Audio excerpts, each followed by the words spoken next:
बयखौबो मोनाबिलि समनि गोजोननाय जासिबाय फोरबोनि मुङावहाय लोगोसे जोंनि गोजौसिनाव थानाय आफा इसोरा बाख्नाय जाथों बे मोजां समनि थाखाय आं एसे लेट जाबाय अब्लाबो नोंथांमोनजों आं नुजाबाय खोथा होनाय बायदि आङो माखासे जाहोननि थाखाय उसुबिदानि थाखाय आं स्टुडिअ'आव थाब मोनफैयाखै बेनिखायनो आङो निमाहा बिनो थाबाय अब्ला दिनैनि आरजनि खावलायनाय हाबाफारिखौ जों जागायगोन बिनि सिगां जोङो गुसुङै बाइबेल सिरि जों सोलोंगोन आरो बिनि सिगांनो जों दोंसे मेथाइ खोनासंग्रोनि बिनि उनाव जों हाबाफारि बायदि थांगोन थेंक इउ मेथाइ खोनासंनानै लागोन अन्नानै खोनादोंना खोनायाखै रायलायनायखौ खोन्थाब्ला गोजोननाय मोनगोन आरोना थेंक इउ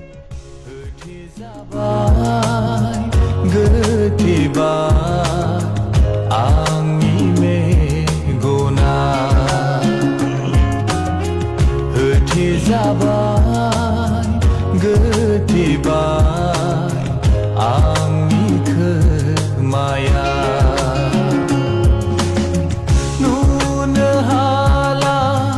फोरबुआ खोनाहालिया नोंनि इसारा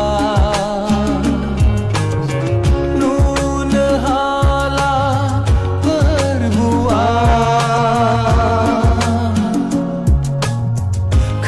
खोनाहालिया नोंनि इसारा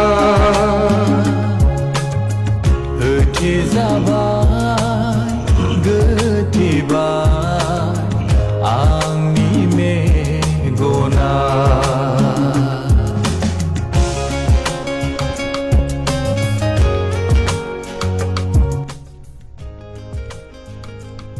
अके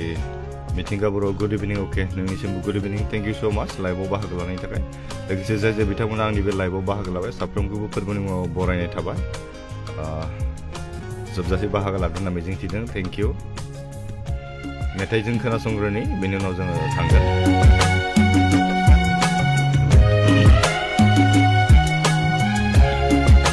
बिथांमोना आंनि बे लाइभआव बाहागो लाबाय साफ्रोम जोबजासे बाहागो लागोन गाबज्रिनाय नोंनि सारन्थाइ बारहुंखाजों फोरमायनाय नोंनि बांग्रिनि सोमावसारनायजों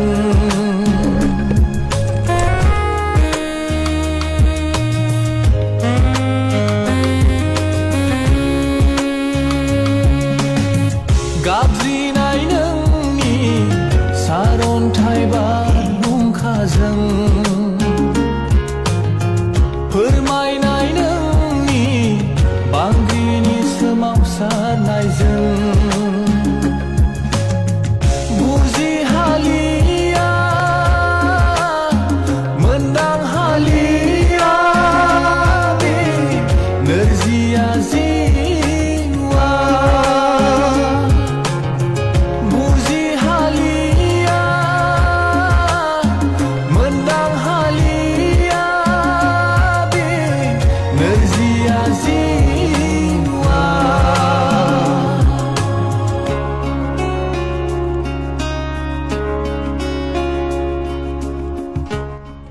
अके कमेन्ट फरायनि खुसि एसरगियारि थेंक इउ जिजास अके थेंक इउ स' माच लाइभआव बाहागो लानायनि थाखाय गोजोननाय थाबाय प्रसेनजित बसुमतारी आदा प्रेयार खालामबाय आं फोरबोनि गेदेर सानाव थांनो आदसा मोननायनि आर'ज खालामबाय आदा आं इउ पि आवसो दं अके जागोन आर'जनि खावलायनायखौ दा हरथ'नो नाङा आङो गुसुङै इसोरनि गाहाम बाथ्रा बुंग्रोगोन बेनि उनाव आं दा नोंथांमोननो सम होगोन बे समाव खावलायनो हागोन थेंक इउ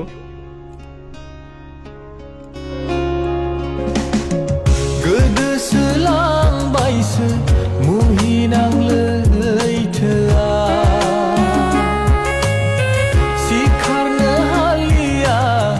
बादुवा लैथोनिफ्राय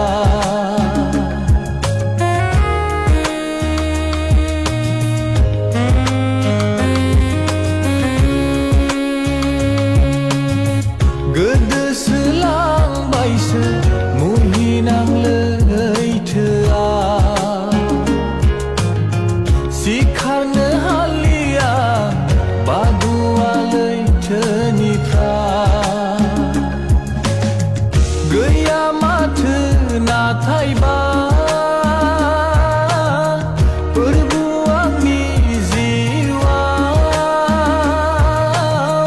गोजोननाया अननो बोखांदों आरो फोथारदों आंखौ नों फोरबु होथेजाबाय गोथेबाय आंनि मेगना होथेजाबाय गोथेबाय आंनि खोमाया नुनो हाला फोरबुआ खोनाहालिया नोंनि इसारा नुनो हाला फोरबुआ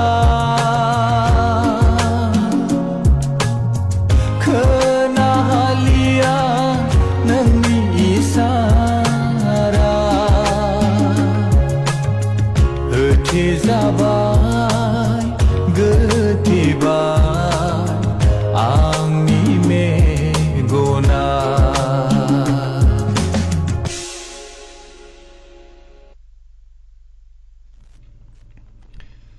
अके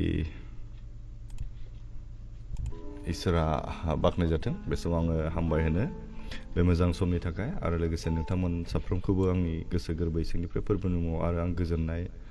आङो जासिबावदों जोङो दिनै आरजनि खावलायनाय हाबाफारिखौ लानायनि सिगां आं बे समाव मोनसे खोथा बुंनो लुबैदों नोंथांमोना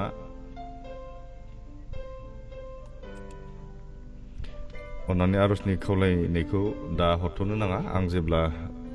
सम होगोन बे समाव नोंथांमोना हरनो हागोन आं खावलायबाय नङाब्ला कमेन्टआ दा सिङाव थायोब्ला दाहाय उसुबिदा जागोन आरोना बेनि थाखाय आं खावलायखाबाय जसिना अके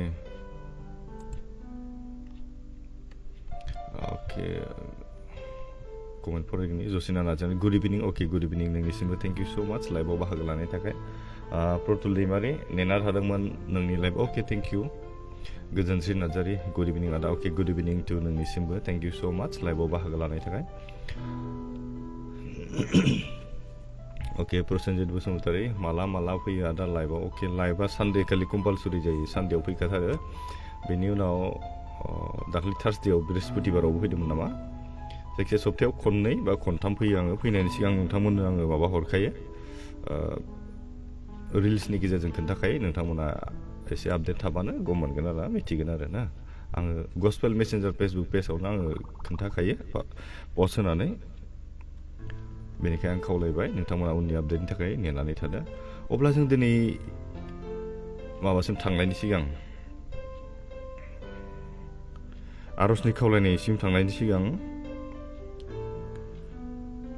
जों इसोरनि गाहाम बाथ्रा गुसुं जों सावरायनि भारती नार्जारि अके फैबाय आदा नोंनि बेसेन गोसा बिबुंथिखौ खोनासंनो अके thank you hello' brother happy Sunday अके हेपि सानडे माहि दैमारि अके आच्छा बेलिता नार्जारि गोजोन मोनाबिलि आदा आंना दासो अके थेंक इउ स' माच बरायनाय थाबाय Bikram Basumatary good evening brother अके गुड इभिनिं टु अब्ला आं कमेन्ट फरायनायखौ दसे दोनथ'नि जों इसोरनि गाहाम बाथ्रा सोलोंग्रोनि बेनिखायनो दिनै आं लादों जाहैबाय मानसिनि जिबनाव स्ट्रागोल ना सैनांनाय बे खस्थ'आ मानो फैयो आरो बेयाव जों माबोरै अभारकाम जानो हायो बेनिफ्राय जों माबोरै बारग'नो हायो ना बेयाव जों माबोरै सहायनानै थानो हायो जों बेखौ दिनैहाय सोलोंगोन समायना नार्जारि आदा आंनि थाखाय बे इसोरनो आरज बाथ्रा बिनानै हो मेगन हायै जादों आंना सप्तासेयानो जाबाय हामाखै अके दाहाय आङो आरजनि खावलायनायनि जेब्ला पइन्ट होगोन नोंथांमोना बे समाव खावलायखाबाय दा होयोब्ला कमेन्टआ गोजौआव थायोब्लाथाय फरायफिननो खस्थ' जायो नालाय ना नङाबा थालांगोन आरो ना बेनिखायनो जों बाइबेल सिरि मोनसे फरायनि ना बाइबेल सिरिया जाहैबाय आं लादों जाहैबाय स्ट्रेंथ इन द स्ट्रागल माने सैनांनायाव ना जों सैसोनायाव थानायाव माबोरै बोलोगोरा जों गावखौ खालामनो हायो जों बेखौनो जों दिनैहाय सोलोंगोन जाहैबाय मानसिया दिनै थांनानै थानायाव गोबां सैनांनाय दङ गोबां सैसोनाय दङ दिनै जों जब्रा जायो बेमार जायो देहानि नांगौ जोङो जोबनो थाङा जों गोबां समस्यायाव गोग्लैयो बेनिखायनो जायफोरनाखि इसोरनियाव नांथाबनानै थायोना बिसोरखौ इसोरा माबायदि बुंदों जायफ्रानोखि बे दुखुनि समाव सैनांनाय स्ट्रागल समावहाय इसोरनियाव नांथाबना थायो बेबायदि मानसिनो इसोरा मा होयो होनना बुंदों स्ट्रेंथ इन दा स्ट्रागल स्ट्रेंथ बोलोखौ बियो होयो होनना बुंदों माबायदि होयो बेवहाय जों नायनि बाइबेल सिरि जेसायाना बे 45:36 आइजाया चैप्टार 40 verse 31 जोंखौ मा बुंदों बेवहाय जों सोलोंनि नोंथांमोनाबो बाइबेल दंब्लाथाय नायलांनो हागोन बे समाव फरायनि बिसोर गोदान जर मोनदेरलांगोन बिसोर खुरुवा दाउनि समान गांखंजों गोजौआव बिरलांगोन बिसोरो खारब्लाबो मेंनाय नङा थाबायब्लाबो लेलायनाय नङा होननानै बुंदों but they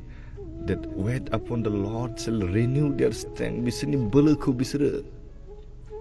रिनिउ खालामगोन आरोना गोदानै जर मोनदेरगोन होनना बुंदों they shall mount up with wings as eagle बिसोरो खुरुवा दाउ माने खुरुवा दाउ बायदि बिसोर गोजौआव बिरलांनो हायो होनना बुंदों बिसोरो खारब्लाबो मेंनाय नङा थाबायब्लाबो लेलायनाय नङा मेंनाय गैया जिबन जायो होननानै बुंदों बेनिखायनो जों दिनै बेखौनो सोलोंनि जोंनि सैनांनाय समावहाय जों इसोरनियाव माबोरै नांथाबनानै थानो हायोना स्ट्रेंथ इन स्ट्रागल होनना बुंदों जायखौहाय जोंनि सैनांनाय बे दुखुनि समाव जों माबोरै बोलो मोननो हायो इसोरनिफ्राय जों बेखौ दिनैहाय सोलोंनि बेनिखायनो मानसिनि जिबनाव बे सैनांनाय फैयोब्ला जों मा होनना बुंदों जों नायनि every struggle has a purpose होनना बुंदों नोंथांनि जिबनाव जायखिजाया समस्या फैनायानो बियो मोनसे पारपसनि थाखाय फैयो माबा मोनसे बिसयनि थाखाय माबा मोनसे जाहोननि थाखाय बियो होनना बुंदों मोनफ्रोमबो जुजिनायनि मोनसे थांखि थायो होनना बुंदों जोंनि जिउआव मोनसे सैनांनायनि मोनसे थांखि थायो इसोरा दिनै नोंनियाव मा थांखि लानानै बे सैनांनायखौ होदों जों बेखौ मोनदांनो नाजानांगौ होनना बुंदों बेनिखायनो जोंनि जिउआव जुदि बबेबा मोनसे सैनांदोंब्ला नोङो साननानै ला दिनै आं मोनबा पइन्टखौ नोंथांमोननि गेजेराव बुंनो आं हास्थायदों नाम्बार वानआ जाहैबाय जों जेब्ला सैसोयो नङा होमबा every struggle has a purpose जोंनि जिबनाव मोनफ्रोम बे सैनांनायनि बिसया मोनसे उद्देश्य लानानै फैयो होनना बुंदों दिनै इसोरा गावनि हामजानाय बायदि नङाब्ला गावनि गोसो बायदि नङाब्ला नोंनि जिउआव बे सैनांनायखौ बियो होनाय नङामोन होनदों नोंथांनि जिबनावबो बेबायदि नङा होमबा दिनै इसोरो गावनि अनुमति नङाब्ला गावनि पारमिसन नङाब्ला रावखौबो बियो बेबायदि सैहोनो बा सैतानखौ आनजाद लाहोनो बेबायदि समखौ होआ जिसु ख्रिस्टखौ जेब्ला सैताना आनजाद लानो थांदोंमोन अब्ला इसोरनियाव बियो पारमिसन लादों जोंनि जिबनावबो बेबायदिनो आरोना जोंनि जिबनाव मोनफ्रोमबो बे स्ट्रागोला बे सैनांनाया मोनसे पारपसनि थाखाय फैयो दिनै आंनि जिउआव आं दुखु जादों आं मानो जादों बेखौ जों साननानै नायो बेनिखायनो मा होनना बुङो नोंनि जिबनाव जुदि बेबायदि सैनांनाया दुखुआ फैयोब्ला नों साननानै लानाङा दि इसोरा आंखौ नागारबाय इसोरा आंजों गैया नों साननानै ला आंनि जिउआव आं दुखुआव दङब्ला आं गाबनायाव आरो आङो जिंगा सिनायाव दङब्ला नों साननानै ला दे गड इज प्रिपेरिं आंखौ बि प्रिपेयार खालामगासिनो दं जेब्ला नोंनि जिबनाव बेबायदि दुखुआ सैनांनाया गाबनाया फैगोन समस्या प्रब्लेमा फैगोन अब्ला नों साननानै ला इसोरा आंखौ नागारबाय बेबायदि साननो नाङा होनना it is a sign that God is प्रिपेयारिं U बे मोनसे सिगनेल बेयो मोनसे नोंनो दिन्थिदों इसोरा नोंखौ पारफेक्ट खालामनो थाखाय आरो गावनि रायजोआव हाबनो थाखाय बे इसोरा मोनसे नोंखौ मोजांनिफ्राय मोजां खालामदों होनना बुंदोंना बेयो मोनसे नोंखौ दाफामगासिनो आरो बेनिखायनो जों नै बेवहाय नायनि बाइबेल सिरि रमारि 9 29 सिरियावहाय जों नायनि बे समावहाय रमारि 9 29 सिरि रमारि चैप्टार 8 verse 28 आव जोंखौ बुंदों all things work together for good to them that love God होनना बुंदों जों मिथिगौ जायफ्रा इसोरखौ अनो आरो जायफ्रा बिनि गोसो बायदि लिंहर जाबाय इसोरनि जिउआ गासैयावबो बिसोरनि लागै गाहामखौ मावो होनना बुंदों आसरित बाथ्रा जायफ्रानोखि इसोरखौ अनो मिथिगौ आरो जायफ्रा बिनि गोसो बायदि लिंहर जाबाय इसोरनि गोसोजों जायफ्रा लिंहर जाबाय इसोरनि जिउआ गासैयावबो बिसोरनि लागै गाहामखौ मावो होनना बुंदों इसोरा बिसोरजों थानानै जेब्लायबो मोजांखौल' मावो होनना बुंदों बेनिखायनो जों दिनै इसोरजों लिंहर जादोंब्लाबो जों इसोरनि खाथियाव थांनो हायाखै मानो हायाखै जोङो पापजों गफबनानै थायो जों पापाव गोदोनानै थायो बेनिखायनो जोंनि जिउआव समस्याया फैयो बेनिखायनो बे समस्या फैनायाव जोङो इसोरजों थांनो थाखाय जोंखौ बियो प्रिपेयारिं खालामदों जेरैहाय जों मोनसे मैगं ओंखाम ओंख्रि संनोब्ला जों बेखौ प्रिपेरेसन खालामनांगौ जायो दिनै मोनसे ओंख्रिया बेखौ मैगं हानांगोन सुनांगोन बेबायदि खालामनांगौ जायो अब्लासो जों मोनसे ओंख्रिनि महर जों मोननो हायो बेनिखायनो जोंनि जिबनावबो जों मोनसे पारफेक्ट इसोरनि बिसा जानो थाखाय जोंनि जिउआव समस्या फैनो गोनां दं बे समस्या फैयोब्ला जोंनाव मा जायो होनदों गड इज प्रिपेयारिं इउ नोंखौ इसोरा थाम-थिम खालामगासिनो होननानै सानना ला बेनिखायनो जायफ्रानोखि इसोरनाव नांनानै थायो बिसोरनि थाखाय इसोरा जेब्लायबो मोजांखौ गाहामखौ मावो होननानै बुंदोंना नाम्बार 1आ बेनो आरोना फैनांगौ बेनिफ्राय 2 नाम्बारा जाहैबाय जेब्ला नोंनि जिउआव स्ट्रागल सैनांनाया फैयो अब्ला नों मा खालाम होनना बुंदों टार्न योर स्ट्रागल इनटु सारेन्डार आंनि जिउआव बे सैनांनायखौ आं इसोरनो सारेन्डार खालाम आं इसोरनो गथायनानै होदो नोंथांनि जुजिनायखौ नों गावखौ इसोरनाव सोलाय होनांगौ आंनि बे दुखुखौ खस्थ'खौ आं इसोरनाव गारनानै होनो आं सारेन्डार खालामसै आंनि दुखुखौ इसोरा लायो होनना मानोना बाइबेल सिरियाव जोंखौ बुंब्ला बिबान गिलिर बाननानै मेंनायफोर नोंसोर आंनियाव फै आं नोंसोरनो जिरायहोगोन होनना बुंदों दिनै जोंखौ बेबायदि आश्रय होग्राफोरबो इसोरा दिनै जोंखौ लिंहरदों होनना बुंदों दिनै जोंनि जिउनि दावहायाव जों गोबां खस्थ' मोनो नङा होमबा मेनि टाइम्स वी फाइट बेटल्स जोङो दावहाथिलियाव जों नांनांगौ जायो दिनै जोंनि गोसोफ्राव जोंहा बोलो गैया जायो नङा होमबा नाथाय जोंनि देरहानाया इसोरनियाव जोङो जेब्ला सारेन्डार खालामगोन बाट victory begins when we surrender that struggle to God जोंनि बे सैनांनायफोरखौ जेब्ला जों इसोरनो गथायनानै होगोन अब्लासो जोङो जिउआव देरहायो होनना बुंदों सरि आं कमेन्टखौ दा दसे उनाव फरायगोन कमेन्टखौ आं फरायथ'वा अननानै गाज्रि मोनना इसोरनि गाहाम बाथ्राजों गुसुं सोलोंगिरि बेनिखायनो जोंनि जिउआव स्ट्रागल फैयोब्ला नाम्बार 1खौ जों मोननो हादोंमोन every struggle has a purpose मोनसे बिसय थायो होनना बुंदों बे सैनांनाया फैनायनि थाखाय नाम्बार 2आ जाहैबाय जों बे सैनांनाया दुखुआ बेबायदि समस्या फैयोब्ला टार्न योर स्ट्रागल इनटु सारेन्डार नोंनि बे समस्याखौ इसोरनो नोङो गथायना हो होनना बुंदों मानोना इसोरनियाव बेबायदि गथायोब्ला जोंनि देरहानाया जागायजेनो होनना बुंदोंना बेनिखायनो जों जेब्ला बाइबेल सिरिज सेपिटरनि बाबालाबनि 7 सिरियाव जों नायोना जों मा मोननो हायो Cast your cares upon him for the cares for you जाय नोंखौहाय जोथोन लायो बिनो नोङो गावखौहाय गथायनानै हो होनना बुंदों जाय नोंखौ जोथोन लायो नैबे जों बाइबेल सिरि नायनि बे समावहाय सेपिटरनि बाबालाबनि 7 सिरियाव जोंखौ बुंदों नोंसोरनि गासै दुखु दाहानि बिबानखौ बिनि सायाव हो मानोना बियो गासैखौबो बानस'यो होनना बुंदों आसरित बाथ्रा जोंनि दुखुखौ जोंनि गाबनायखौ जोङो इसोरनियाव हगारनानै हो होनना बुंदों मानोना बियो जोंनि बे दुखुखौ बियो बानस'यो होनना बुंदों जोथोन लायो दिनै नोंथाङा इसोरनो हगारनानै होयोना बेनिखायनो जों दिनै दुखुब्लाबो नाम्बार 1आ बे मोनसे बिसयनि थाखाय नोंनि जिबनाव फैदों होननानै साननानै ला समस्या फैदोंब्ला आरो नाम्बार 2आ जाहैबाय बे समस्याखौ नोङो इसोरनो सारेन्डार खालाम बेखौ फिदिंनानै नोङो सारेन्डार खालाम इसोरनोहाय नाम्बार 3 पइन्टआ जाहैबाय नों मा खालाम बेखौ नोंनि बे फोथायनायखौ इसोरनो मा खालामना हो feed your faith not your fear होनना बुंदों नोंथांनि फोथायनायखौ आदार होनांगौ जोंनि फोथायनायखौ फेदेरलांनांगौ होनना बुंदों नोंथांनि गिनायखौ नों फेदेरनाङा संसाराव थांनानै थानो आयु बेबायदि समस्या सैताननि मोदोमनि संसारनि आनजादफ्रा आंखौ बेंखनजोब्बाय बेखौ खाबु दाहो होनना बुंदों जों इसोरनि आत्माजों दैदेनजानो feed your faith होनना बुंदों नोंनि फोथायनायखौ जोङो फेदेरलांनांगौ माबायदि फोथायनांगौ आंनि जिबनाव समस्या फैबाय आं इसोरनाव नांथाबनानै थानोसै आंनि जिबनाव समस्या फैबाय आं दिनैनिफ्राय इसोरनाव नांथाबनोसै आंनि गासै दुखु माने दाहा मानिखौ आंनि पाप मानिखौ आं इसोरनि सिखार खालामो आं सारेन्डार खालामसै बेबायदि जों जानियो आरोना अब्लासो नोंथांनि जिउआवहाय मा जागोन in your storm होनना बुंदों नोंनि बारहुंखानि फैनाय समावहाय इसोरा नोंखौ बोखांगोन होनना बुंदों दिनै जों जिसुनि दैनि सायाव थाबायनायखौ जों नुनो मोनदों बेखौ नुनानै पितरा थाबायदों नाथाय बिनि फोथायनाया माबायदिमोन बेबायदि जायालासेनो जों मा खालामनो हायो होनना बुंदों बेबायदि जोंनि जिबनाव जुदि बेबायदि बारहुंखा सारअन्थाइ गोबां समस्या फैयोब्ला जों मा खालामनो बुंदों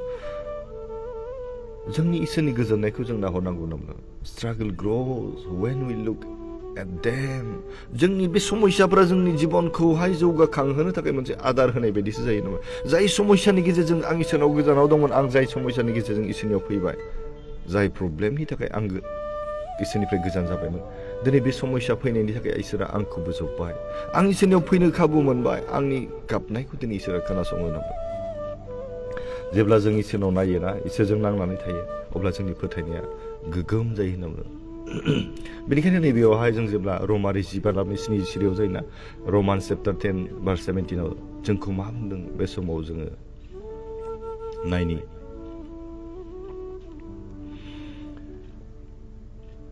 बेयाव लिरनाय दं faith comes by hearing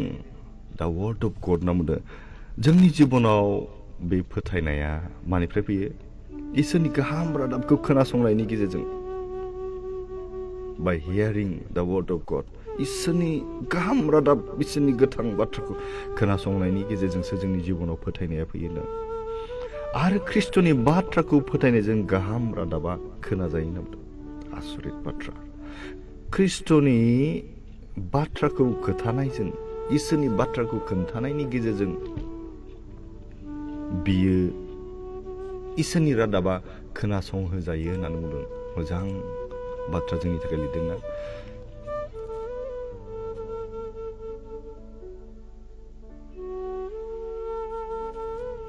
बेनिखायनो जों दिनैहाय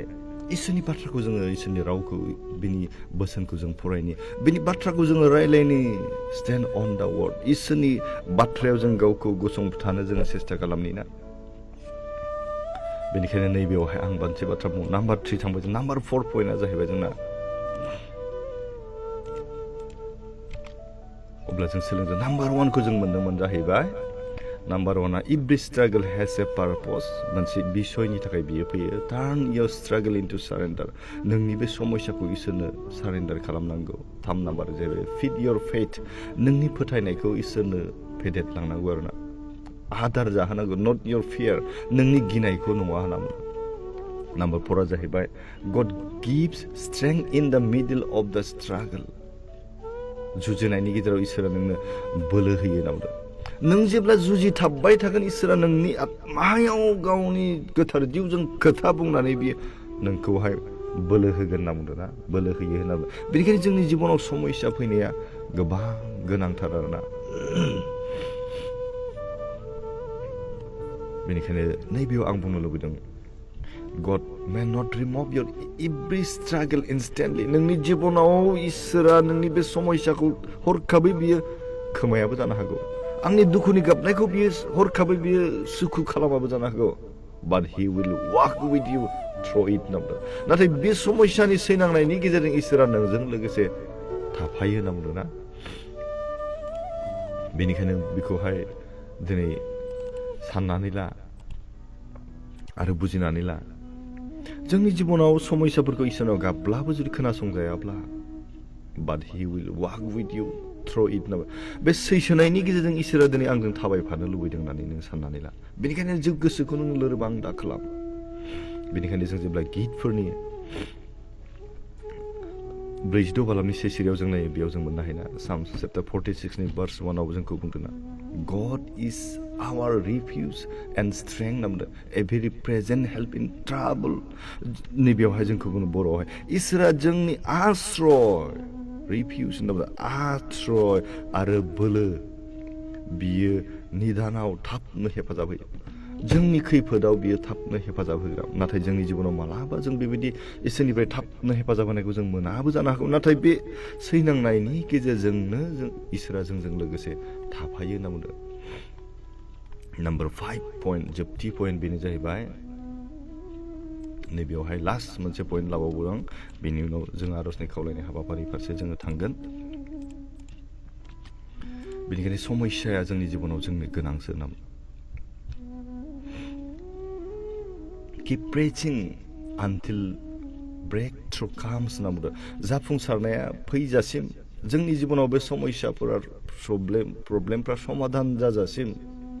इसोरनियाव नोङो बाख्नायबाय थादो होनना बुंदों keep preaching बेखौ बाख्नायबायसो थानांगौ जोंनि जिबनाव समस्या फैब्लाबो दुखु फैब्लाबो निदान आरो गाबनाय फैब्लाबो जे रंजानायनि सम फैब्लाबो जों बेखौ बाख्नायनायखौ माब्लाबाबो खमायनो नाङा होनना बुंदों इसोरनियाव बाख्नायनाया समस्या फैबाल' बाख्नायनाय नङा जेब्लाबो बे फोथायनाया बे बाख्नायनाया जोंनि जिबनाव रंजानाय लाबोयो देरहासारनाय लाबोयो price is what brings that victory होनना बुङो जोंनि जिउआव मा रंजानाय लाबोनो हायो जों बेखौ नायनांगौ जों फोथायनायनि गेजेरजों जों दिनै फोथायनाय इसोरखौहाय एक्ट थिनहरजानायनि चेप्टार 16 भार्स 25-26 आव जोंखौ मा बुंदों जों बेयाव नायनि हर गेजेरावसो पौल आरो सिलासआ इसोरनियाव आर'ज खालामदों होनना बुंदों हर गेजेर समाव पौलजों सिलासजों बिसोर आर'ज खालामदों आरो बेखौ बाख्नायनाय मेथाइफोर खनदों पौलजों सिलासजोंहाय हर गेजेर समावसो इसोरखौ आर'ज खालामदों आरो बेखौ बाख्नायनाय मेथाइ खनदों बेखौ जोबथेसालियाव जोबनायनि गुबुनफ्राबो खोनासंदोंमोन बिसोर जेल खानायाव थानायावनो बेबायदि इसोरनो आर'ज खालामदों हरनि गेजेर समाव आरो बाख्नायनाय मेथाइ खनदों बे समाव गोब्राब बांग्रिं मावनाय जादों आरो जोबथेसालिफ्रा मावग्लुबदों दरजाफ्रा गेवदों आरो जिनिसफ्रा गदों होनना बुंदों जिन्जिफ्रा गलांजोबदों आरो आसरित बाथ्रा जेब्ला पौलजों सिलासजों बेबायदि हर गेजेराव आर'ज खालामदों बे आर'जनि समाव जेब्ला बेखौ बाख्नायदों बे समाव गेदेर बांग्रिं मावदों होनना बुंदों बेनि दरजाफ्रा खेवजोबदों खुलिजोबदों हाफ्रा गावस्रादों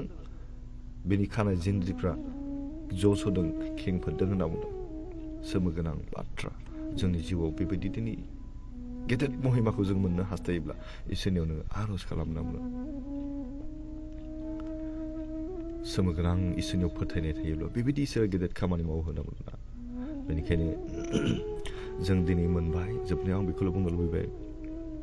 दिनै जों इसोरा मोनसे उद्देश्य लानायखौ जोङो बेनि पारपसखौ जोङो फोथायनि ट्रास्टिं गड्स पारपस सारेन्डारिं योर बार्डेन नोंनि समस्याखौ इसोरनो जों गथायनानै होनि फिडिं योर फेथ जोंनि फोथायनायखौ जों इसोरनियाव फेदेरलांनि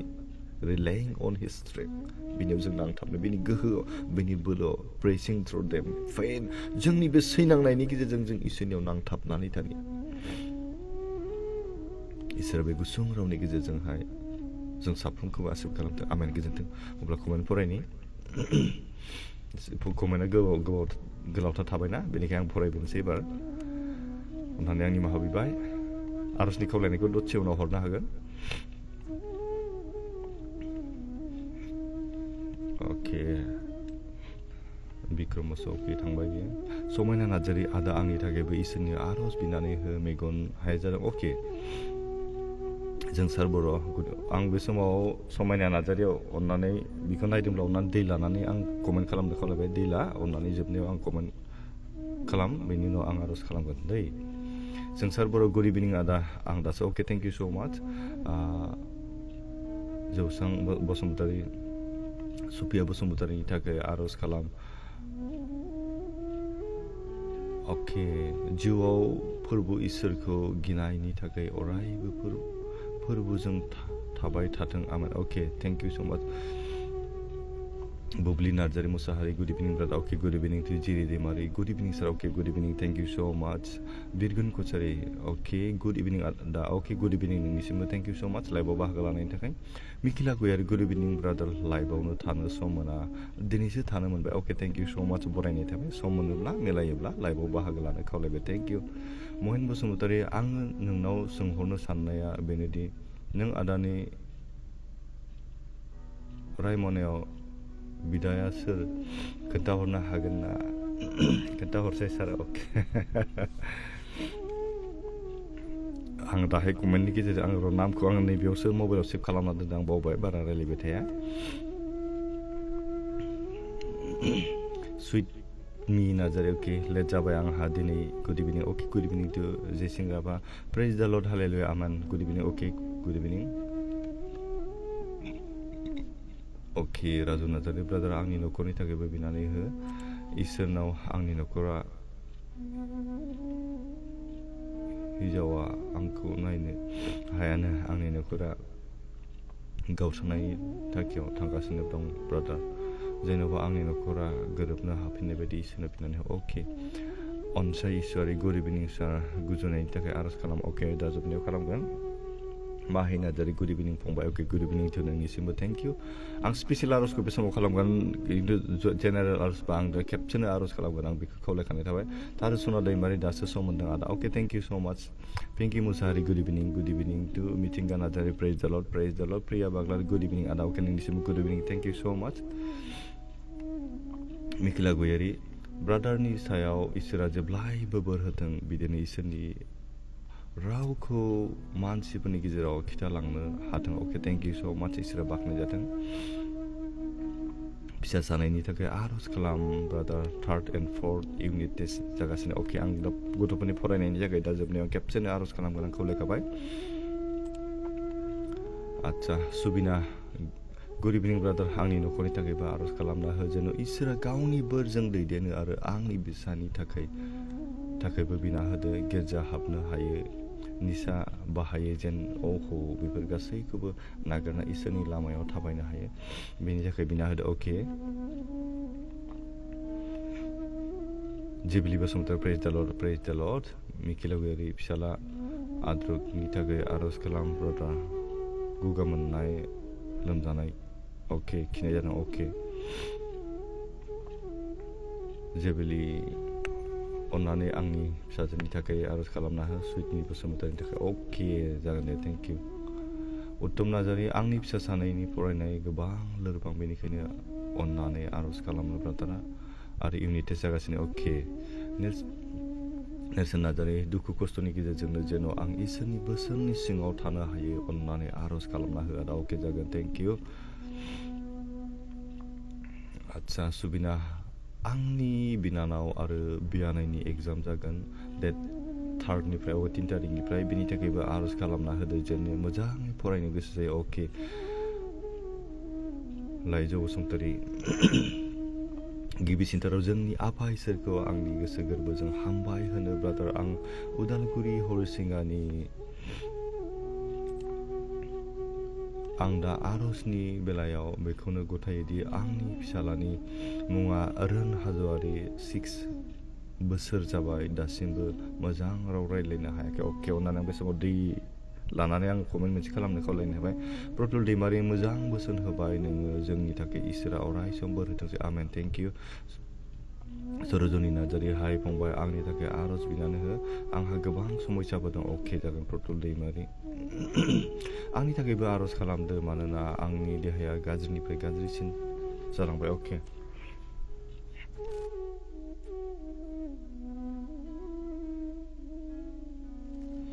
अब्ला जोङो आर'जनि प्रग्रामखौ जों जागायनोसै नङाबा समा बारलांबाय थादों नङाबा हास्लाबनाय नङा आं थाब फोजोबनो सेस्था लागोन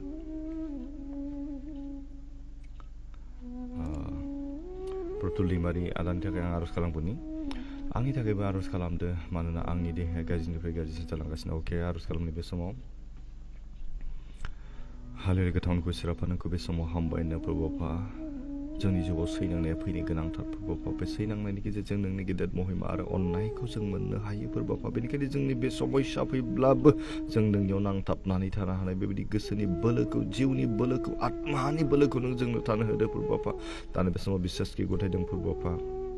आदा प्रतुल दैमारि बे दिनै गोबाव समनिफ्रायनो दिनै समस्या देहानि लोरबांथिजों गोग्लैनानै दं प्रभुपा बे दिनै बिसिनानिफ्राय सिखारनो हायै अबस्था जानानै दं प्रभुपा बेनिखायनो बेनि गासै सैनांनाय देहानि अंगफ्राव नोंनि आत्माजों नों सुफुंदो स्पर्श खालामदो प्रभुपा नोंनि गोथार जिउजों बिनि जिबनाव नों सुफुंदो नोंनि गोथार आगदा आखाइजों बिनि सैनांनाय देहानि अंगफोराव बिलिरदो आरो बिनि गासै समस्या प्रब्लेमफोरखौ फोरबो जिसु ख्रिस्ट'नि मुङाव गोजान खालामदो प्रभुपा जिउनि गोजोननायजों लोगोसे मोदोमनि गहो जानायखौ बिनो होदो नोंनि आत्माजों बिनि जिबनाव नों गेदेर खामानि मावदो प्रभुपा हामबायनायजों गुसुं आरो सासेल' बासायग्रा ख्रिस्ट' प्रभु जिसुनि मुङाव बिबाय आमेन गोजोन्थों थेंक इउ स' माच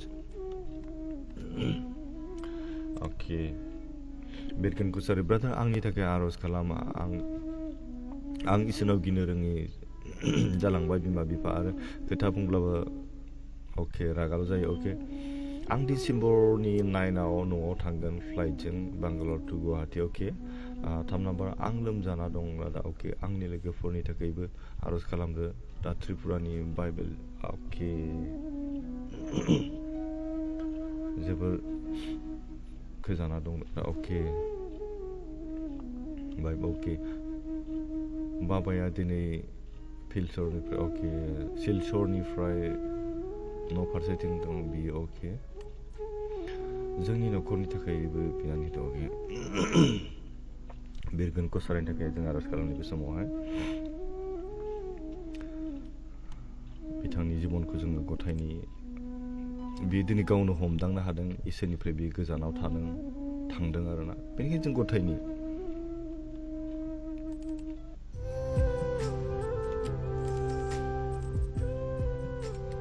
नोंथांमोनाबो गोसोजों आर'ज खालाम जोंनि सेराव गेदेर खामानि मावो आरोना हालेलुया गोथावनखौ इसोराफा बे समाव नोंखौ हामबायदों जे फंबाय बिरगोन कसारि बिदिनो गावनि जिबनखौ गाबखांदों फोरबोफा नोंनियाव फैदों बिनि बायग्लिनाय देहाखौ जों नोंनियाव गथायदों फोरबोफा बेखौ नाजावदो मोजांखौ दिनै सिनायनो हादों अब्लाबो बेयाव थाबायनो गोब्राब मोनदों फोरबो बिनि जिबनखौ जों नोंनि आथिं गुदियाव गथायदों बेखौ नों नाजावदो बिनि आत्मायाव नोङो खोथा बुंनायनि थाखाय नोंखौनो हामबायनो फोरबोफा नोंनि नोजोरनि आन्दोआव जेसेबांनाखि खामानि पाप मावबाय गासैखौबो नों निमाहा खालामदो आरो बिनि अननाय होदो फोरबोफा बिनि संसाराव थांनानै थानायनि जि खामानिफोर गासैयावबो नोंथाङा हेफाजाब खालामदो आरो बे गासै जि आर'जनि पइन्ट्सफोरखौ बिसयफोरखौ होबाय गावनि बिफानि थाखाय गावनि लोगोनि थाखाय गावनि न'खरनि थाखाय आरो गावनि जिबननि थाखाय फोरबो नोंनि आत्माजों गासैखौबो नोङो खोथा बुंदो फोरबोफा नोंनि गेदेर महिमाखौ बिनि जिबनावनो दिन्थिदो फोरबोफा हालेलुया गोथां मुक्तिस्राफा बे समाव नोंखौ हामबाय बिनि आत्माखौ बिनि जिबनखौ नोङो थानानै हेफाजाब खालामदो मोजां साननो हानाय गाज्रिखौ सिनायनो हानाय बिनि गियानखौ होदो फोरबो संसाराव थांनानै थानाय समाव जेब्लाबो नोंखौ गिनानै सोलिनो हागोन गावनि बिमा बिफाखौ मान होग्रा जानो हानाय बेबायदि बोरखौ होदो हामबायनाय जों गुसुं आरो सासेल' बासोरा ख्रीष्ट प्रभु जिसुनि मुङै बिबाय आमेन गोजोन्थों थेंक इउ स' माच थेंक इउ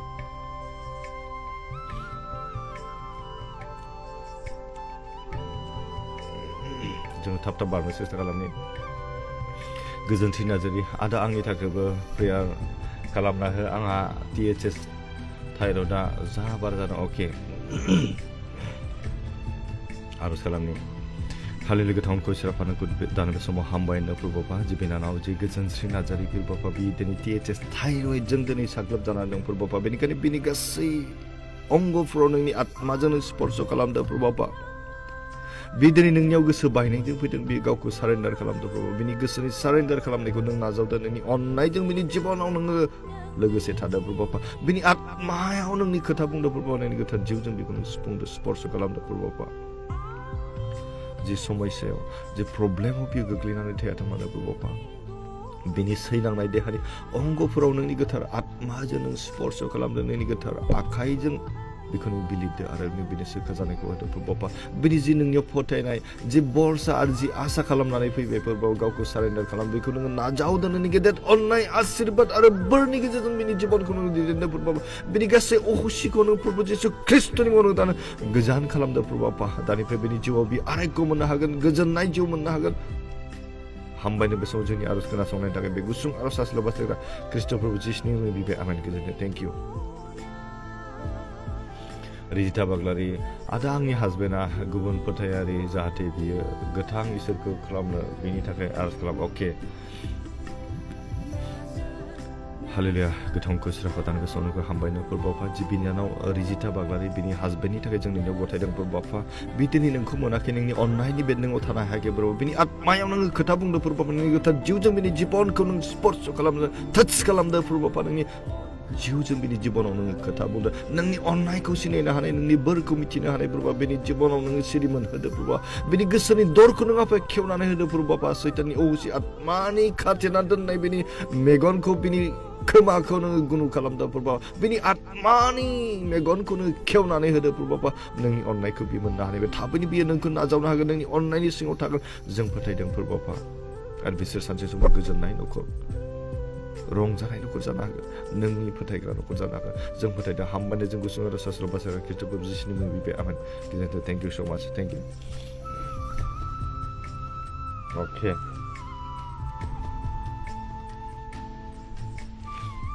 जोंसार बर' अके आदा आंनि देहाया लोमजानाय जादों जोबोद लोरबां मोनदों बेनि थाखाय आर'ज खालामनो अके हालेलुया गोथांखौ इसोराफा बे समाव नोंखौ हामबायनो बावदों जि फंबाय जोंसार बर' फोरबोफा बिदिनो संसाराव मोदोमनि सैनांनायजों स्ट्रागोल खालामनांदों फोरबोफा भुगिनांनानै दं बेनि जिबनखौ नों नाजावदों फोरबोफा नोंनि आथिं गुदियाव जों फैदों प्रभु नों जोंखौ नाजावदो नोंनि आत्माजों बिनि जिबनखौ नोङो सुफुंदो प्रभु बिनि सैनांनाय देहानि अंगफोरखौ नोंनि गोथार जिउजों नों स्पर्श खालामदो प्रभु नोंनि गोथार आत्माजों बिनि जिबनाव नोङो खामानि मावदो प्रभु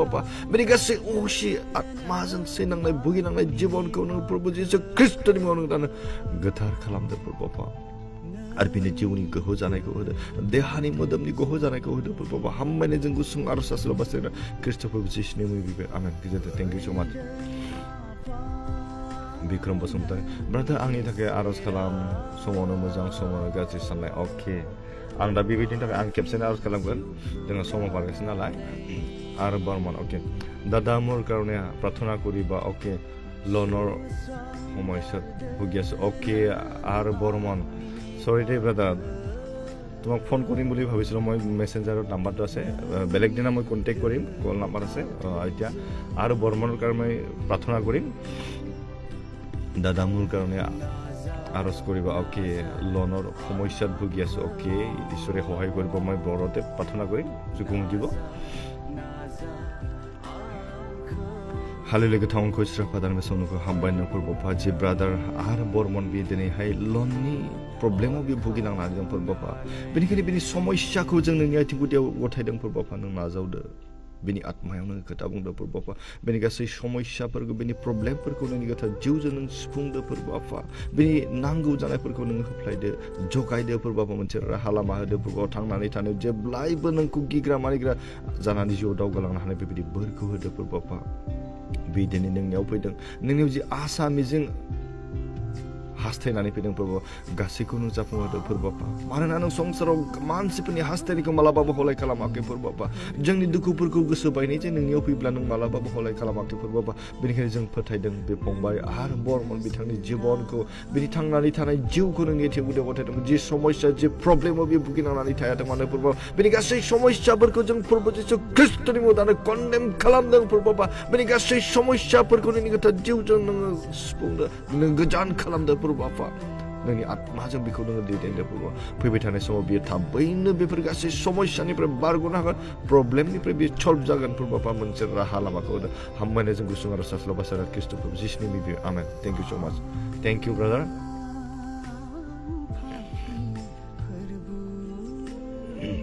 बबेनि बादै मारि आंनि फिसा सानायनि थाखाय आरज खालाम फरायगासिनो दङ अके थेंक इउ आं जोबनायाव खेबसेनो आरज खालामो आं खावलायबाय अनजि बर' आरो आंनि थाखायबो आरज खालामना होदो आंनि फिसाजोआ लोमजागासिनो दं अके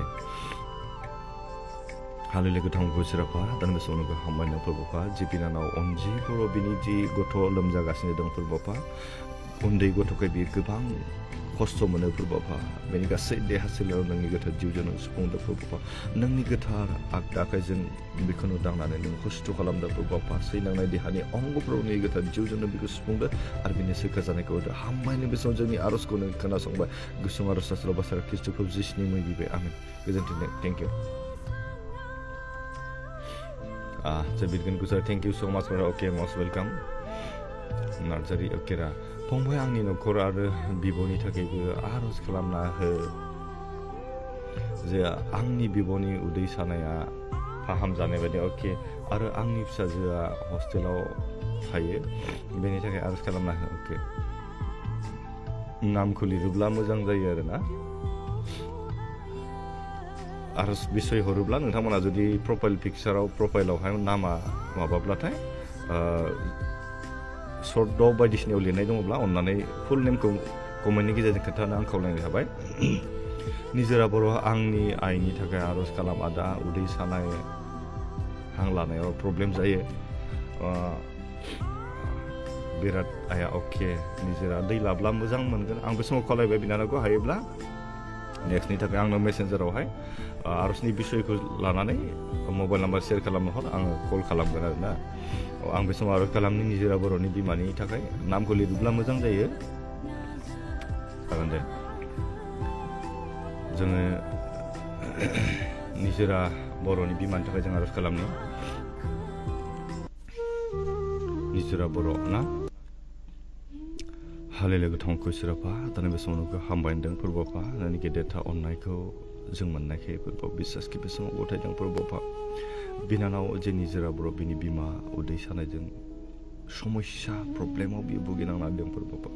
बिनि गासै सैनांनाय देहानि अंगफोरखौ जोंनि आथिं उदैयाव गथायदों बेखौ नों नाजावदो बिनि गासै समस्याफोरखौ नोंनि गोथार जिउजों नोङो स्पर्श खालामदो आरो बिनि गासै सैनांनायखौ नों गोजान खालामदो फोरबाबा नोंनि गोथार आत्माजों बिनि जिबनखौ नोङो टाच खालामदो फोरबाबा आरो नोंनि गोथार आगदा आखाइजों बिनि सैनांनाय देहानि अंगफोराव नों बिलिरदो आरो बिनि गासै बे समस्याफोरखौ नोङो सुफुंदो फोरबाबा बेनि देहायाव नांगौ जानाय गासैखौबो नों होफ्लायदो नोंनि गोथार जिउजों नों सुफुंदो जों नोंनियाव फोथायदों जों नोंनियाव गथायदों फोरबाबा जोंनि फोथायनाय आसा आरो बरसाखौ नों माब्लाबाबो हलाय खालामा फोरबाबा हामबायनाय बे समाव जोंनि आरजखौ नों खोनासंबाय फोरबाबा बिथांनि जिबनाव नों गेदेर खामानि मावनायनि थाखाय नोंखौनो हामबायनो फोरबाबा बे सोखा जानायखौ मोनगोन मानोना बियो फोथायदों बि दिनै गहो जानायखौ मोनगोन मानोना नों गेदेर खामानिखौ सोमोनांथाव नोंनि महिमाखौ नों खामानि मावो फोरबाबा जों फोथायनायजों गुसुं आरज सासेल' बासेल' खृष्टफोर जिसुनि मुङै बिबाय आमेन गोजोन्थों थेंक इउ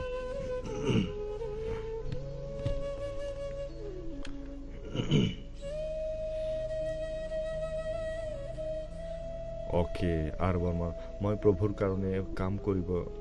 খুজিছোঁ ওকে ঈশ্বৰে যেন মোক আশীৰ্বাদ কৰে ওকে thank you so' much brother ঈশ্বৰৰ কাম কৰাৰ যে আগ্ৰহ না এইটো আমাৰ চবৰে অন্তৰত থাকিব লাগে আৰু ধন্যবাদ থাকিল থেংক ইউ राकेश दैमारि सार आंनि सासे आबैनि जानजिनि गाहायाव नुदों दायो सार्जारि ओके मा गाहावनि प्रसेसआव दङ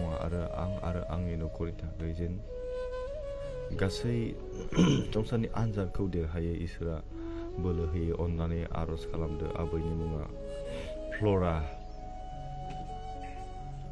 बोसोर बैसोनि ओके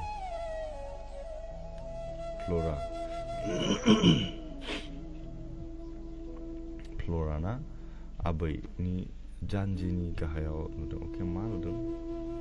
ओके आरज खालामनि फ्लरानि थाखाय हालेलुया गोथांखौ स्राफातानि सनुखौ हामबायनो फोरबाबा जे ब्रादार राकेश दैमारि बिदिनि गावनि बिबै जे फ्लरानि थाखाय आरज गथायदों फोरबाबा लोगोसे गावनि न'खरखौ जों नोंनि आथिं उदैयाव गथायदों फोरबाबा गोजोननाय न'खर रंजानाय न'खर होदो फोरबाबा जेब्लायबो नोंखौ सिगाङाव दोननानै जिउआव दैदेनलांनो हानाय बेबायदि बोरखौ होदो फोरबाबा आरो बे समाव गथायदों जे बिनि बिबै जे फ्लरा जे समस्या जानजिनि गाहायाव नामदों बेनि गासै समस्याफोरखौ जों नोंनि आथिं गुदियाव गथायदों फोरबाबा नों गासैखौबो नोंनि गोथार जिउनि गेजेरजों नोङो दांनानै टाच खालामनानै बेबायदिनो गासै समस्याफोरखौ नों बोखारनानै होदो फोरबाबा बेनि सैनांनाय देहानि अंगफोराव नोंनि गोथार आगदा आखाइजों बिलिरदो आरो बेनि सोखा जानायखौ होदो फोरबाबा गासै समस्या प्रब्लेमफोरखौ फोरबो जेसु ख्रिस्टनि मुङाव खारनो थाखाय जों बिथोन होदों फोरबो नोंनि गोथार जिउजों गेदेर खामानि मावग्राखाय जों नोंखौनो हामबायनो फोरबाबा हामबायनो बे समाव जोंनि आरजखौ नों खोनासंबाय बे गुसुं आरो सास्ल' बासार ख्रिस्टफोर जिसुनि मुङै बिबाय आमेन गोजोन्थों थेंक इउ अनजालि बर' आदा आंनि फिसानि थाखाय आरज खालाम आरो फिसायनि थाखायबो खालाम आदा गगा मोनदों बिसोर ओके आं दा खेबसेनो आरज खालामसिगोन दे आच्छा भारती नार्जारि आदा आं फिसाजो कुइन स्टार हाज'वारिनि थाखाय आरज खावलायो बिनि एग्जाम जागासिनो जेन बियो इसोरनि बोरजों मोजाङै लिरलांजोबनो हायो अके जागोन आङो दा गथ'फोरनि थाखाय खेबसेनो जोबनायाव आं आरज खालामगोन बेखौ आं खावलायखाबाय अन्नानै नोंथांमोना गाज्रि साननो नाङा माने नुदों अके माने नुदों अके जागोन बेखौ आरज खालामबाय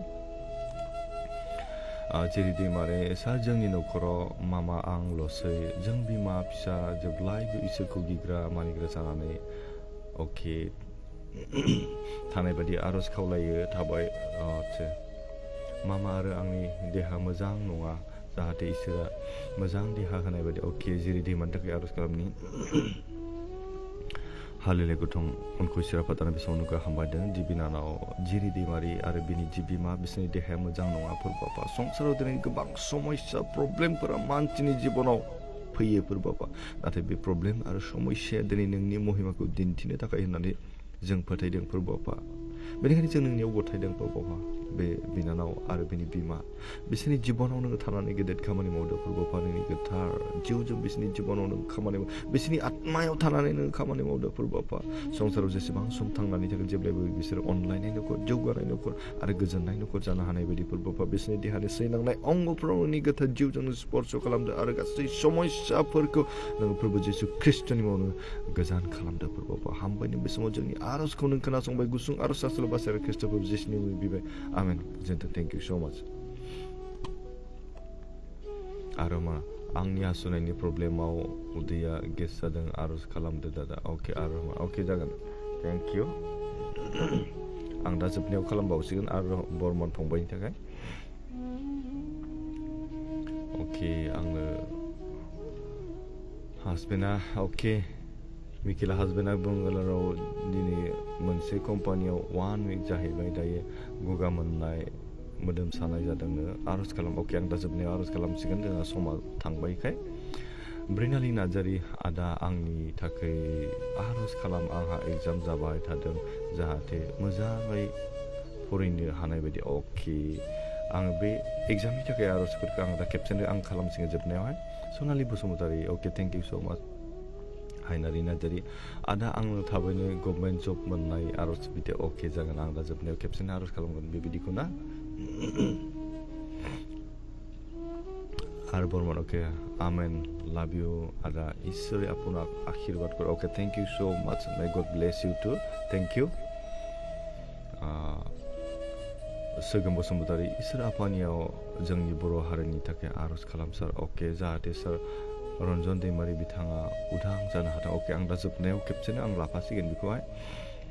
रिकेश नार्जारि आदा आंनि न'खरनि थाखायबो बिना हो आरो आंनि फिसानि थाखायबो बिना होदो आदा अके जागोन आं दा जोबनायाव खालामसिगोन दै समायना नार्जारि आदा आंनि नामा सुमुरिया अके नार्जारिसो आंनि मेगननि थाखाय इसोरनो बिना होदो मुलि होबाबो हामाखै आरो हासबेन्डनि थाखायबो बिना हो हासबेन्डनाबो जादों मोजां अके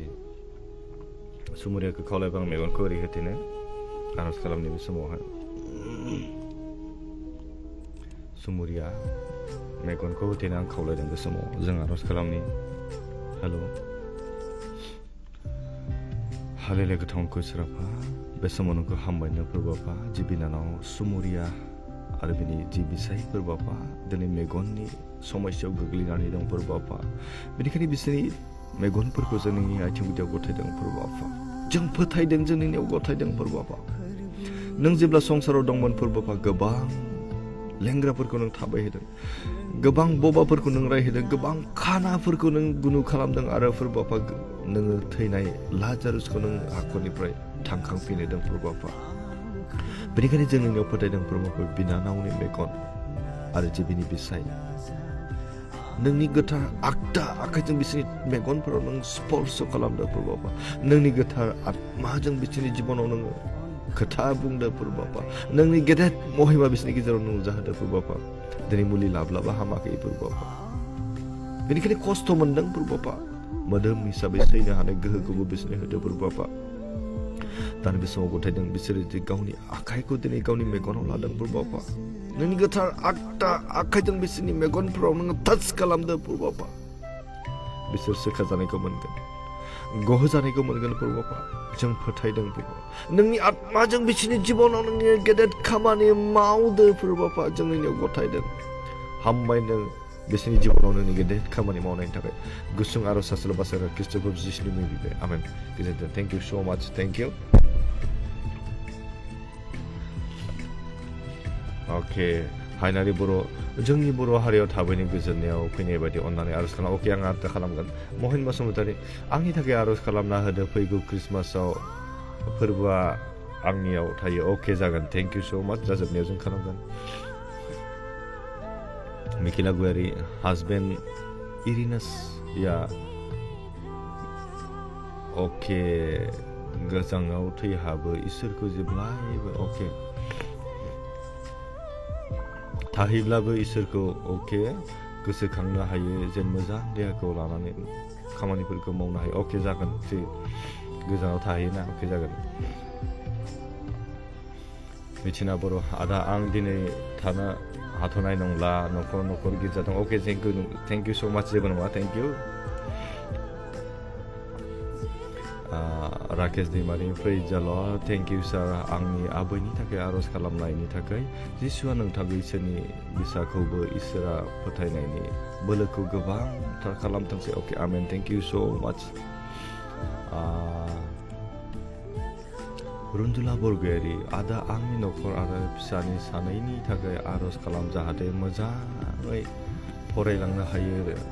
आरो मोजां लामाजों थाबायलांनो हायो आरो आंनि फिसायनि थाखायबो खावलायदों बियो गोबां जौ लोङो जाहाथे बियो नागारनो हाया अके थेंक इउ जागोन रुन्जुला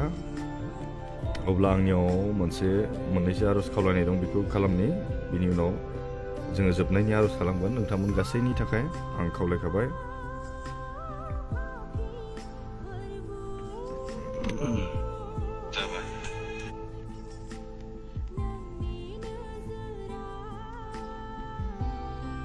अके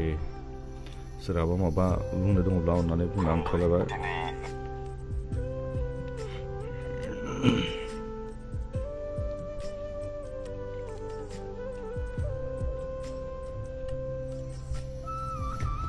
Okay.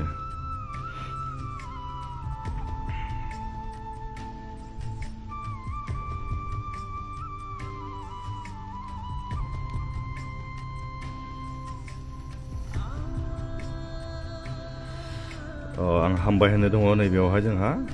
बुब्लि नार्जारि बिथाङा स्टार मोनसे हरदों बिनि थाखाय आं हामबाय होनदों इसोरा बाख्नायजाथों लोगोसे नोंथांनि जिउआवबो इसोरा थानानै गेदेर खामानि मावथों सरजनी नार्जारि बिथाङाबो 2 स्टार हरदों बिथांखौ हामबाय होनो फोरबो जिसु ख्रिस्ट'नि मुङावहाय दिपामनि बिथाङाबो स्टार हरदों आंनो आरो हामबाय होननाय थाबाय इसोरा नोंथांमोननि गेजेरावहाय गेदेर खामानि मावथों आरो जिउआव गोजोननाय लाबोदों थेंक इउ स' माच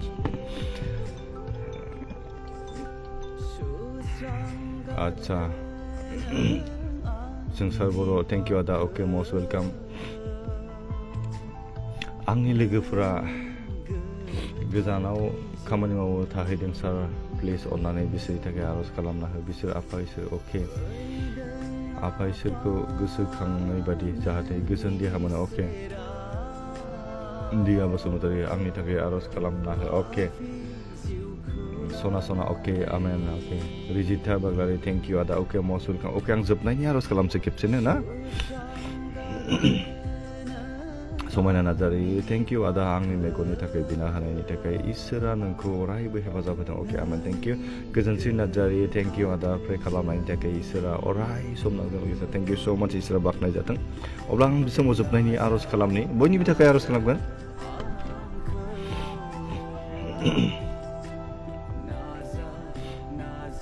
अके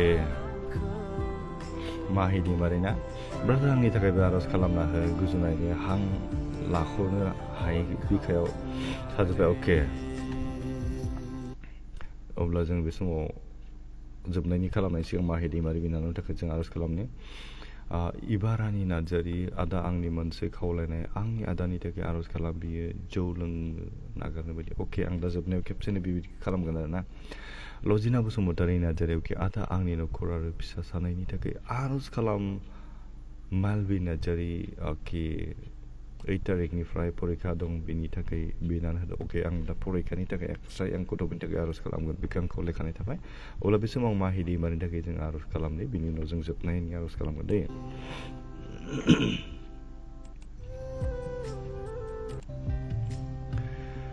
हालेलुया गोथांखौ इसोरफा बे समाव नोंखौ हामबाय नों प्रभु आफा बे समाव जों नोंखौ हामबाय होनालासिनो थानो हाया मानोना नोंनि गेदेर अननायखौ जों मोनबाय थादों प्रभु आफा बिसासखि बे समाव गथायदों जि माहि दैमारि बे दिनैहाय गगा मोननाय गुजुनाय आरो गोबां समस्यायाव गोग्लैनानै दं प्रभु बेनि देहायाव हां लानो खस्थ' मोननायखौ फोरमायदों गोबां सानाय सुनायजों बे भुगिनांबाय बेनिखायनो बिनि गासै जिबनाव नोंनि गेदेर अननायखौ दोनदो प्रभु आफा मोदोम हिसाबैबो सोखाजानायखौ होदो नोंनियाव जि आसा बरसा आरो फोथायनायजों फैबाय प्रभु बिनि गासै समस्याफोरखौ नोङो नाजावदो आरो गोजान खालामदो प्रभु नोंनि गोथार जिउजों बिनि जिबनाव नोङो खामानि मावदो प्रभु बेनि सैनांनाय देहानि अंगफोराव नोंनि गोथार आगदा आखाइजों बिलिरनानै बिनि गासै समस्याफोरखौ गोजान खालामदो प्रभु बिसासखि बे समाव गथायदों प्रभु बिनि जिबन बिनि देहा आरो बेनि न'खर जोंनि नियाव गथायबाय बेखौ नों नाजावदो आरो अनखांदो फोरबाफा बेनि गासै समस्या जिबननि जि खस्थ' मोननायफोर बाबा नों गोजान खालामथारनायनि गोथार जिउजों बिनि जिबनाव नों खामानि मावदो आरो बेखौ नों अनखांदो फोरबाफा थाबैनो बिनि गासै समस्याफ्रा सोखाजागोन जि गगा मोननाय गुजुनाय आरो जि देहानि समस्या गासैखौबो नों गोजान खालामनानै बेनि देहायाव नांगौ जानाय गासैखौबो नों होफ्लायदो फोरबाफा हामबायनाय जों गुसुं आरो सासल बाथ्रा खृष्टफोर जिसिनि मुङै बिबाय आमेन गोजोन्थों थेंक इउ स' माच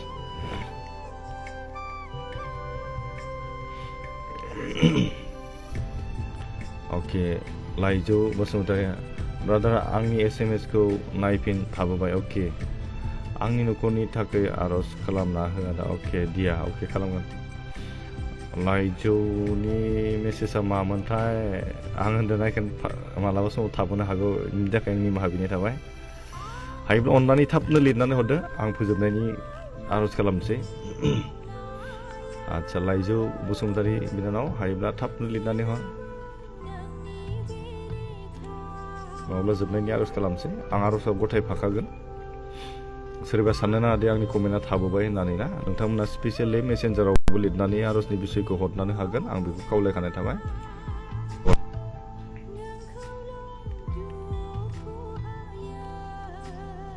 आदसा कमिता बसुमतारी आंनि थाखायबो खालामदो फंबाय अके जागोन थेंक इउ स' माच अब्ला जों बे समाव जोबनायनि आर'ज खालामसै ना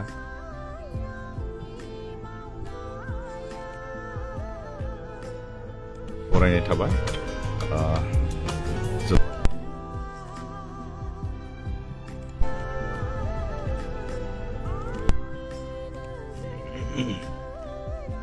अके जोबनायनि आर'ज खालामसै ना नोंथांमोननि थाखाय आर'ज खालामगोन नोंथांमोनाबो आंनि थाखाय आर'ज खालामदो आं गथ'फोरनि फरायसाफोरनि थाखाय बे आर'ज खालामगोन आर'ज खालामनि हालेलुया गोथां अनखौ इसोराफा बे समाव नोंखौ हामबायनो मावदों मानोना नोंनि गेदेर अननायखौ मोननायखायसो बे मोजां समखौ जों मोननो हादों प्रभाफा जों दिनै सोलोंनो हादों प्रभाफा जोंनि सैनांनायाव जोंनि जिबनाव गोनांथार आरो बे सैनांनायाव जेब्ला नोंजों थायो जोङो बोलो मोनो प्रभाफा जोंनि बोलोफोरखौ नों रिनिउ खालामो प्रभाफा नोंनियाव बोलो गोरासिन जोंखौ खालामो बे सैनांनायफ्रा बे प्रब्लेमफ्रा बे समस्याफ्रा बेनि थाखाय नोंखौनो हामबायनो प्रभाफा दानि बे समाव गथायदों जायफोर बेक्तिफोरा दिनै गाव गावनि गथ'फोरनि फरायनायनि जुनि आर'ज खावलायबाय प्रभाफा नों गासैखौबो मिथिगौ प्रभाफा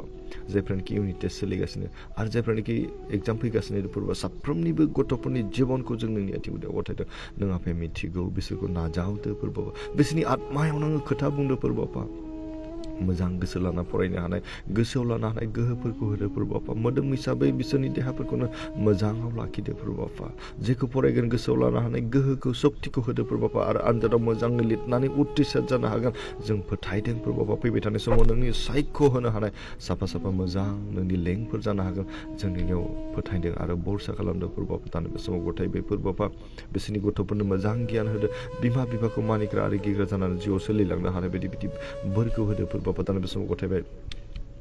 जायफोर बेक्तिफोरा बिमाफ्रा बिफाफ्रा दिनै नोंनियाव गथायबाय बिथांमोननि जिबनखौ जों नोंनि आथिङाव गथायदों बिसोरखौबो नाजावदो फोरबाबा गावनि गथ'फोरखौ मोजाङै बेंनानै लानो हानाय गियानफोरखौ अननायखौ होदो फोरबाबा नोंनि अननायनि बेन्दोंआव बिसोरखौ नों जेब्लायबो दोनदो नोंनि गोथार आत्माजों बिसोरनि न'खरफोरखौ नों बेंनानै लादों नोंनि गोथार आगदा आखाइजों बिसोरनि आखायावनो दैथिंनानै सिगां सिगां दैदेनदो फोरबाबा गासै समस्या प्रब्लेमफोरनिफ्राय नोङो गोजान खालामदो फोरबाबा दानि बे समाव गथायबाय जायफोर बेक्तिफोरा दिनै गावनि संसाराव दिनै थांनानै थानायनि थाखाय जे राहा लामा नागिरदों जायफोरनिखि जब नागिरदों जायफोरनिखि बिजनेस मावदों साफ्रोमनिबो जिबनाव नोंनि गेदेर खामानिखौ मावनो थानो होदो फोरबाफा नोंनि अननाय आशीर्बाद आरो नोंनि बोरनि गेजेरजों बिसोरखौ नों जेब्लायबो दैदेनदो फोरबाफा दानि बे समाव गथायबावदों फोरबा दिनै गोबां मानसिफ्रा दिनै गाव गावनि न' बां नागारनानै गोबां गोजान जायगायाव आर'ज फोरबाफा दिनै खामानि मावो बिथांमोननि थाखाय दिनै गाव गावनि लोगोफोरा दिनै आर'ज गथायदों फोरबा नों आफाया मिथिगौ साफ्रोमनिबो जिउआव थानानै हेफाजाब खालामदों फोरबाफा जेरावखि जेखि खालामाथों मानो जेब्लायबो नोंखौ सिगाङाव दोननानै नोंखौ गिग्रा मानिग्रा जानानै नोंखौ सिबिग्रा जानो हायो फोरबाफा बिसोरनि जिबनाव थानानै हेफाजाब खालामदों फोरबाफा बिसोरनि आत्मायाव नों खोथा बुंदो आरो बिसोरनि आत्माखौ नों सिरि मोननायाव नों लाखिबाय थादों फोरबाफा बिसासखि बे समाव गथायबावदों फोरबाफा जायफ्रानोखि दिनैहाय गाव गावनि न'खरनि गोजोननायनि थाखाय सान्थिनि गाव गावनि बिसायफोरनि थाखाय गाव गावनि बिसिफोरनि थाखाय आर'ज गथायबाय फोरबो जायफोरनिखि बिसिनि बिसायफोराबो दिनै संसारनि निसायाव गफबनानै दं बिसोरनि आत्माखौ नोङो दिनै सोंदो फोरबोफा बिसोरनि आत्मानि दरखौ नों खेवनानै होदो फोरबोफा मोजांखौ गाज्रिखौ सिनायनो हानाय मोनदांनो हानाय गोहोखौ आरो गियानखौ होदो फोरबोफा फैबाय थानाय समाव बिसोरो गोसो सोलायनो हागोन बिसोरनि आत्मायाव नोङो रिपेन्टेन्ट खालामनो हानाय गोसोफोरखौ होदो फोरबोफा बिसोरनि जिबनाव नोङो गेदेर खामानि मावदो बिसोरनि आत्मायाव नोंनि गोथार जिउजों नों स्पर्श खालामदो आरो नों खोथा बुंदो फोरबोफा थाबैनो बिसोरो गोसो सोलायनो हागोन आरो गोजोननाय न'खर अनलायनाय न'खर खुंलांनो हागोन फोरबोफा बिश्वासखि बे समाव गथायबाबो फोरबोफा जायफ्रा दिनैहाय बेबायदिखौ नायगासिनो दं बिथांमोननि देहायाव गोबां समस्या गोबां प्रब्लेमफोर आत्मानि हिसाबै जिउनि हिसाबै मोदोमनि हिसाबै फोरबोफा थांनानै थानायनि हिसाबै गासै समस्या प्रब्लेमफोरखौ नों फोरबो जिसु ख्रिस्ट'नि मुङावनो गोजान खालामदो फोरबोफा हामबाय बे समाव जोंनि आर'जखौ नों खोनासंबाय आरो जों साफ्रोमनि गोसो मोदोम जिउ आरो बे गुसुं आर'ज बे हरनि समखौ नोंनि आथिं उदाव गथायनानै सासेल' बासायग्रा ख्रिस्ट' प्रभु जिसुनि मुङै बिबाय आमेन गोजोन्थों थेंक इउ स' माच Okay.